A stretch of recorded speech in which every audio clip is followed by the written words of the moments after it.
On syyskuun 1. päivä. Kauden ensimmäinen peurahiivintä tässä menossa. Mä vietän semmonen 500 metriä kytispaikalle matkaa. Mä menen peltaukelle odottelemaan sinne peuraa. Karhuhavainnot pikkusen häirinnyt tätä peurajahdin alkua, että ne ei ole tossa nyt jotenkin ei ole niinku pysynyt tässä. Tai sitten ne ei käy tossa nuolukivällä. Tää on vähän tämmöstä lottoamista ne menee tuohon pellolle. Mutta mitä sitä muuten näin hienon loppukesän iltana tekis. Nyt ollaan kytispaikalla valmiina.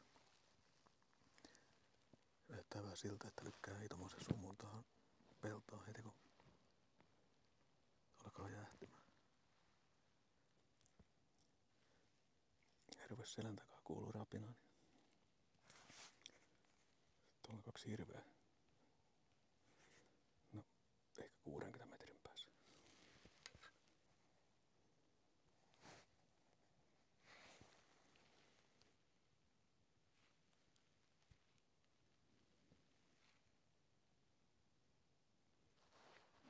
Antaa hirviä syödä siellä.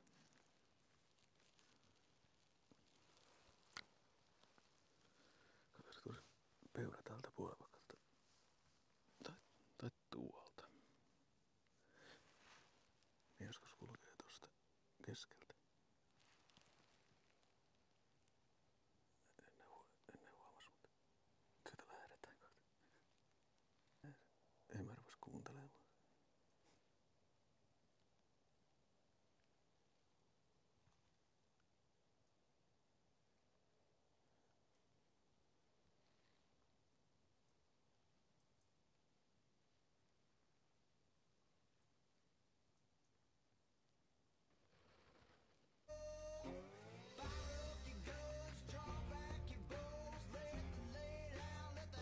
Rantakomarilla kipasti näkee tuonne.